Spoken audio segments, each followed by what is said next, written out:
بعزة وأماني فكرت في الدنيا فكانت منزلا. السلام علیکم ورحمۃ اللہ وبرکاتہ.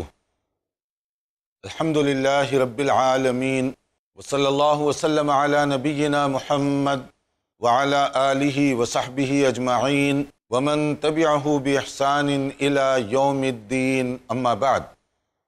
محترم بھائیوں اور بہنوں، درس حدیث کے اس پروگرام میں مشہور کتاب مشکات المصابیح کے ساتھ آپ کی خدمت میں حاضر ہیں.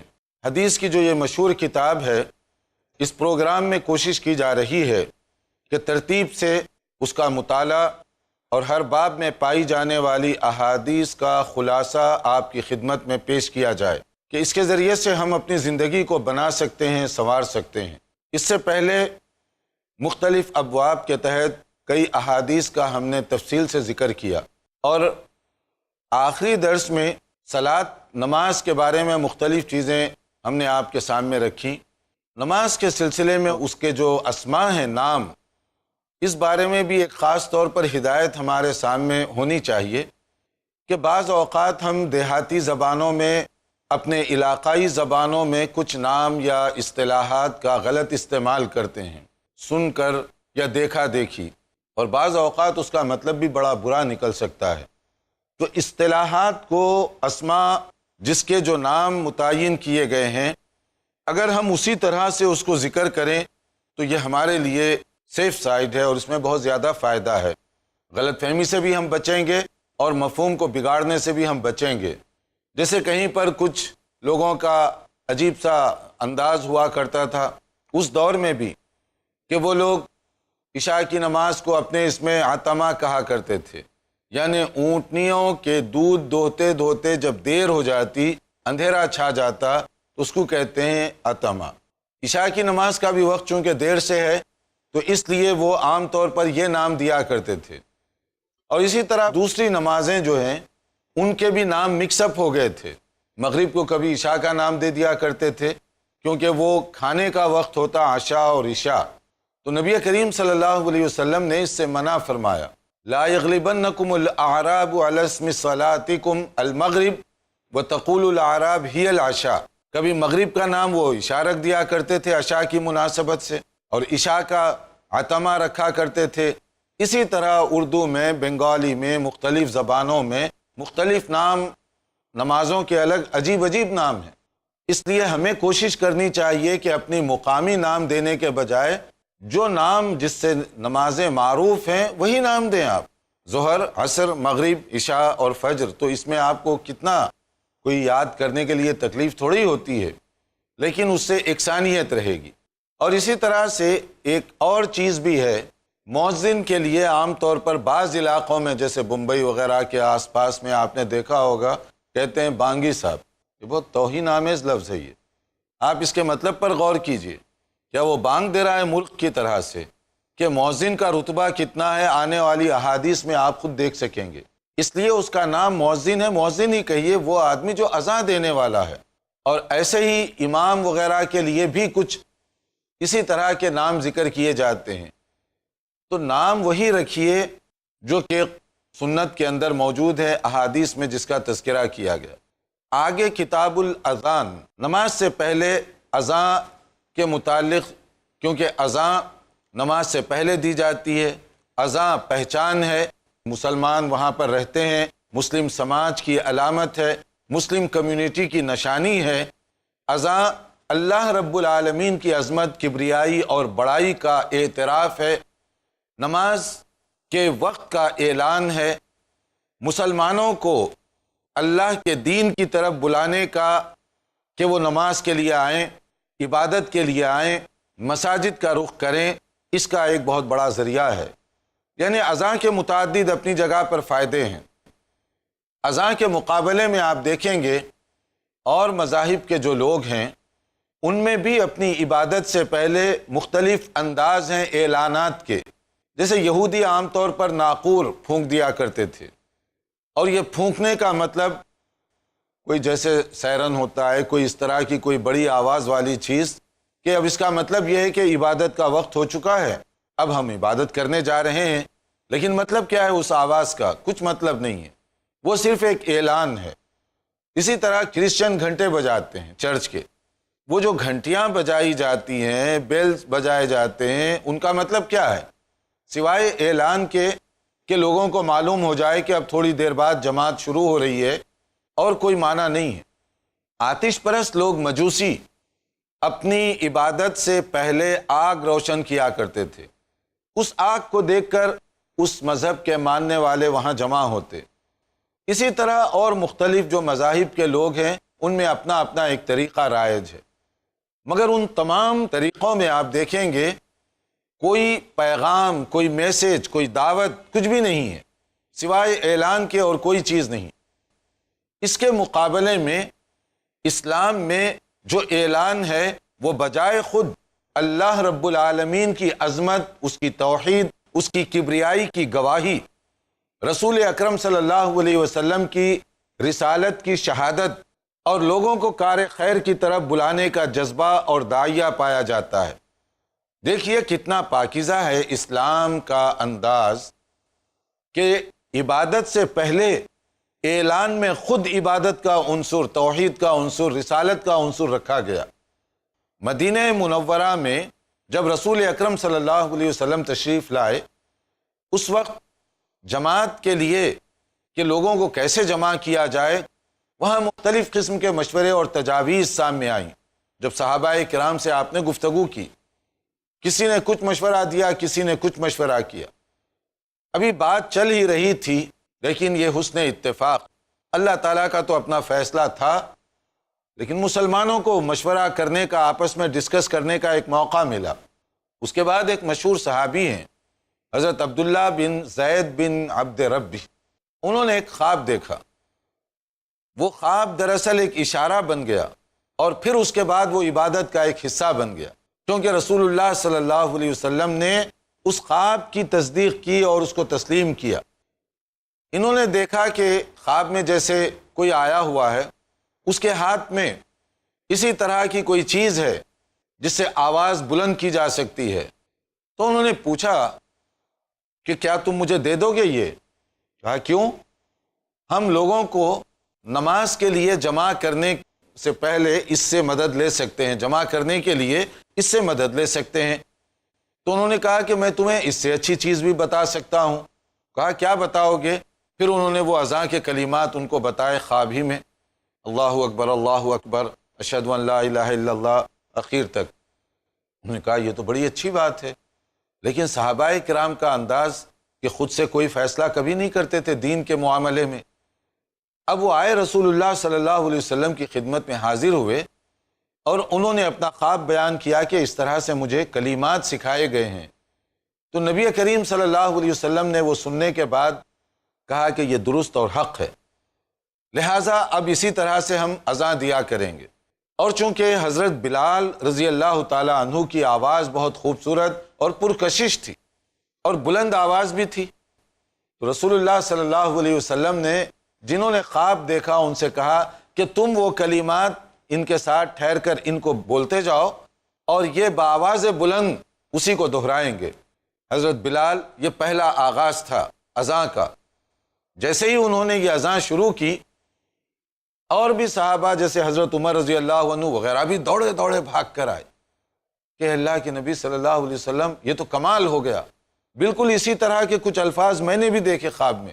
تو یہ رسول اللہ صلی اللہ علیہ وسلم کے لیے مزید اطمینان کی بات ہوئی کہ یہ گویا کہ اللہ کی طرف سے خاص توفیق ہے، اور یہی اذان اگر ڈھنگ سے اور بہتر دی جائے، نہ جانے کتنے لوگوں کی ہدایت کا یہ اذان ذریعہ بن جائے۔ عجبا عجبت لغفلة الإنسان قطع الحياة ہے ابتدا تجھی سے کہ تو ہی عظیم ہے۔ یہ کائنات و عبارت اسی کے نام سے ہے، ہر ایک سمت ہیں، دیکھو نشانیاں اس کی۔ کیا خوب زیابار مدینے کی فضا ہے، خوشبو میں بسی کیسی یہ طیبہ کی ہوا ہے۔ رنگ و نور ایک دینی مشاعرہ بہترین اشعار و افکار کا گلدستہ ہر جمعہ دوپہر 2:30 بجے اور شام 7:30 بجے صرف i+TV پر، بہتر زندگی کے لیے۔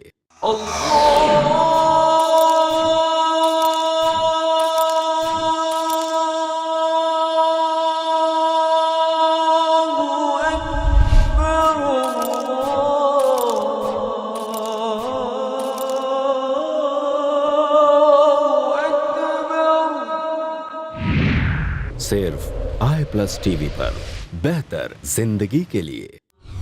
صفائی، اسلام اور مسلمان، شیخ عبد الواجد مدنی سے جانیے صفائی کا کیا ہے مقام اسلام میں، ہر پیر دوپہر 3 بجے اور رات 9 بجے۔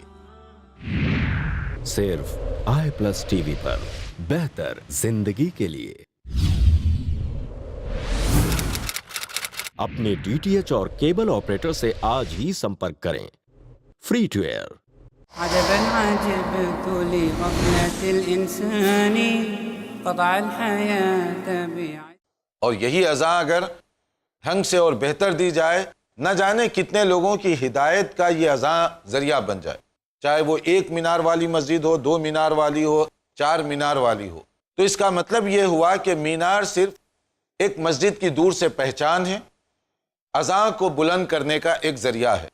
لیکن اگر کسی مسجد میں مینار نہ ہو تو آپ بالکل نماز پڑھ سکتے ہیں، اذان بھی دے سکتے ہیں، اور اس سے کوئی فرق نہیں پڑے گا۔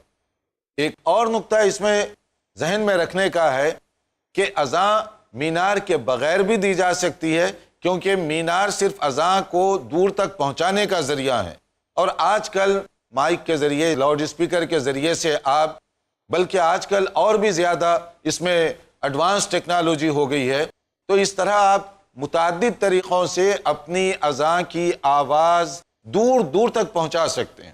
اور کچھ لوگ تو ایسے ہیں جنہوں نے مسجد کے ساتھ ریڈیو سسٹم کنیکٹ کیا ہوا ہے، مسجد میں جو اذان ہوگی، جو نماز ہوگی، جو درس ہوگا، وہ ان کے گھر تک پہنچ رہا ہے۔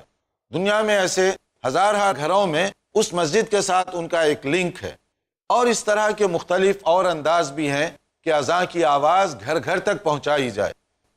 تو اس لیے مینار بجائے خود کوئی مقصد نہیں۔ ہم اپنے سننے والے ناظرین کو اور دیکھنے والوں کو دنیا بھر میں جہاں جہاں بھی دیکھ رہے ہیں، یہ پیغام دینا چاہتے ہیں کہ ہماری نظر اساسیات دین پر ہو، جو اصل چیزیں ہیں اس پر ہو، مقصد پر ہو، ایم پر ہو، گول پر ہو، اہداف پر ہو، اور ضمنی اور ذیلی چیزوں کو ہم اتنی ہی اہمیت دیں جتنی اہمیت کے وہ مستحق ہیں، اس سے زیادہ ان کو اہمیت نہ دیں۔ اب آگے چلیے اذان کے بارے میں، کہ جب اذان کا یہ طریقہ انٹروڈیوس ہوا اور رسول اکرم صلی اللہ علیہ وسلم نے اس کو قبول فرمایا، تو اس کے بعد مسجد نبوی میں باقاعدہ طور پر جنرلی حضرت بلال کی ڈیوٹی لگائی گئی۔ اس میں کئی مصلحتیں ہیں، اصل میں صرف آواز پرکشش ہونا نہیں، بلکہ اس کے علاوہ اور بھی بہت ساری چیزیں ہیں۔ اگر آپ اس پر غور فرمائیں، وہ معاشرہ جہاں رنگ کی بنیاد پر، نسل کی بنیاد پر، خاندان اور مالی پس منظر کی بنیاد پر لوگوں کو تقسیم کیا جاتا تھا، نبی کریم صلی اللہ علیہ وسلم کو مکے کے خاص لوگوں تک دین کی بات پہنچانے کے لیے الگ وقت اور الگ مجلس کا اہتمام کرنا پڑا، کیونکہ وہ یہ سمجھتے تھے ہمارا جو مقام ہے، سوشل اسٹیٹس ہمارے، اس کے مقابلے میں یہ نچلے لوگ، عام سے لوگ، نعوذ باللہ حقیر سے لوگ، یہ نہیں بیٹھنا چاہیے۔ اگر آپ اپنی بات، دین کی بات ہمیں سنانا چاہتے ہیں، ہمارے لیے الگ اہتمام کیجیے، اور اس وقت یہ لوگ سامنے نہ آئیں۔ اور ان کی مراد کون تھی؟ یہی حضرت بلال، حضرت عمار وغیرہ وغیرہ رضی اللہ تعالیٰ عنہم۔ ان کو وہ سمجھتے تھے یہ عام لوگ ہیں، ہمارے قریب نہ آنے پائیں، یہ ان کا اپنا ایک انداز تھا۔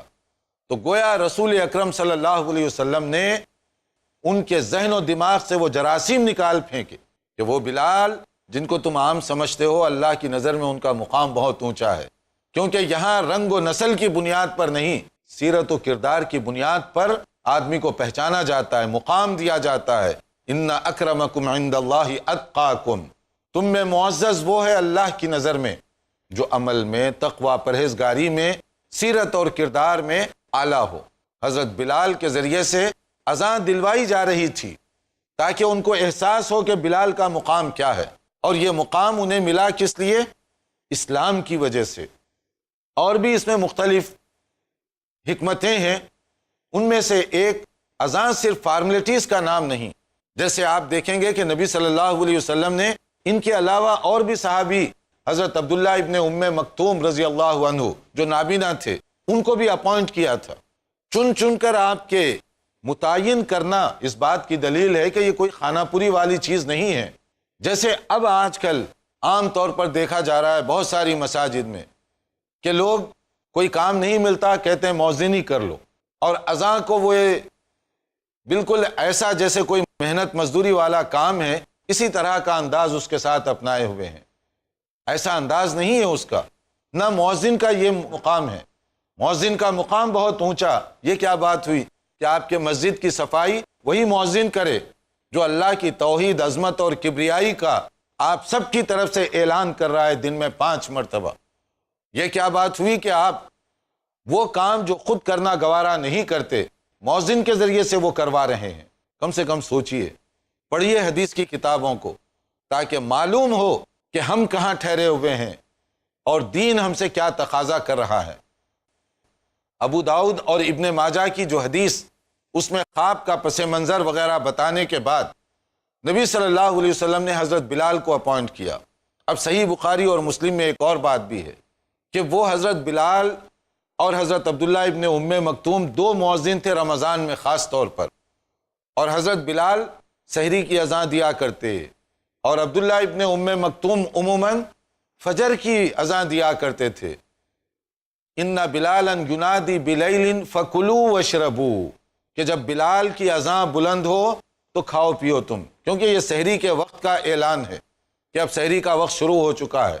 اس کا مطلب یہ ہوا کہ رمضان میں سحری کے اعلان کے طور پر بھی اذان دینا یہ سنت ہے، اور اس کے بعد جب پہلی اذان ہو تو یہ سحری کے لیے، دوسری اذان جب ہو جیسے نبی صلی اللہ علیہ وسلم نے فرمایا حتیٰ ینادیا ابن ام مکتوم، جب عبداللہ ابن ام مکتوم اذان دیں کھانا پینا چھوڑ دو۔ اب یہ فجر کی نماز کے لیے ہے، تو اس میں ایک تو یہ بات معلوم ہوئی کہ ایک ہی مسجد میں 2 مؤذن ہو سکتے ہیں حسب ضرورت۔ دوسری یہ کہ رمضان میں سحری اور فجر کی اذانیں الگ الگ ہوا کریں گی، اور اسی طرح تیسرا ایک نقطہ یہ عبداللہ ابن ام مکتوم نابینا تھے۔ اس کا معنی یہ ہوا کہ نابینا بھی اذان دے سکتا ہے اور اس کی اذان میں کوئی خرابی نہیں ہوگی، اسی طرح وہ نماز بھی پڑھا سکتا ہے۔ اور اذان کے بارے میں نبی صلی اللہ علیہ وسلم نے جو حکم دیا، اس سے آپ اندازہ کریں گے کہ اذان یہ حکم ہے، یہ کوئی ہمارا اختیاری مسئلہ نہیں ہے کہ چاہیں تو اذان دیں چاہے تو نہ دیں، نہیں، اذان بھی عبادت کا ایک حصہ ہے، اور اس کو نبی صلی اللہ علیہ وسلم نے باقاعدہ سکھایا اور اذان دینے والے کی فضیلت اور ثواب بتایا۔ صلو کما رأیتمونی اصلی وَإِذَا حَضَرَتِ الصَّلَاةُ فَلْيُؤَذِّن لَكُمْ أَحَدُكُمْ، جیسے تم نماز پڑھتے ہوئے مجھے دیکھ رہے ہو اسی طرح تم بھی نماز پڑھو، یعنی نماز کا طور طریقہ نبی صلی اللہ علیہ وسلم کے بتائے ہوئے طریقے کے مطابق ہو، صحیح بخاری اور مسلم کی حدیث۔ اور اسی کا دوسرا حصہ کہ جب نماز کا وقت ہو جائے تو تم میں سے ایک آدمی اذان دے، ثُمَّ لَيَؤُمُّكُمْ أَكْبَرُكُمْ، پھر جو تم میں بڑا ہے وہ امامت کرے۔ اور ایک اور حدیث میں اس کی مزید ایکسپلینیشن آئی، وہاں اس کا ذکر انشاءاللہ ہوگا کہ امامت کے لیے وہ آدمی جو زیادہ دین کو سمجھتا ہو، قرآن مجید کی اچھی تلاوت کر سکتا ہو، وہ امامت کے لیے آگے بڑھے گا۔ اذان کے کلمات جیسے نبی کریم صلی اللہ علیہ وسلم نے باقاعدہ سکھائے، فَأَمَرَ بِلَال أَن يُشَفَّعَ الْأَذَانَ، کہ بلال رضی اللہ عنہ کو حکم دیا گیا اذان میں دوہرے کلمات، اللہ اکبر اللہ اکبر، اللہ اکبر اللہ اکبر، پھر اس کے بعد اشہد ان لا الہ الا اللہ، پھر اشہد ان لا الہ الا اللہ، اسی طرح سے پوری اذان۔ وَأَن يُوتِرَ الْإِقَامَةَ، اور اقامت میں اکھیری جو اذان میں آپ دے رہے ہیں اس کا آدھا، صحیح بخاری اور صحیح مسلم کی یہ حدیث، اللہ اکبر اللہ اکبر، اشہد ان لا الہ الا اللہ، اشہد ان محمد رسول اللہ، آدھا ہو گیا۔ حی علی الصلاۃ حی علی الفلاح، لیکن کہا گیا الا الاقامہ، قد قامت الصلاۃ 2 بار بولا جائے گا، تو ڈبل دہرایا جائے گا وہاں پر قد قامت الصلاۃ، اور باقی لا الہ الا اللہ ایک ہی بار۔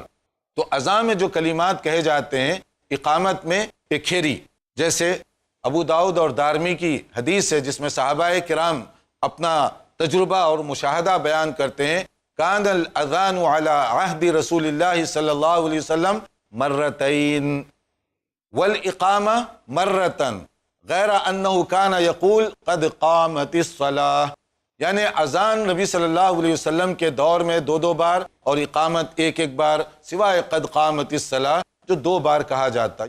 فجر کی اذان میں یہ کلمات میں ایک اور جملے کا صرف اضافہ ہے، اور وہ جملہ کیا ہے کہ اس کے اندر فجر کی جو اذان ہے، ابو داؤد اور نسائی وغیرہ کی یہ حدیث ہے جو معنی کے اعتبار سے اور مطابعات اس کے ہیں، تو اس لیے اس کا درجہ حسن کا ہے۔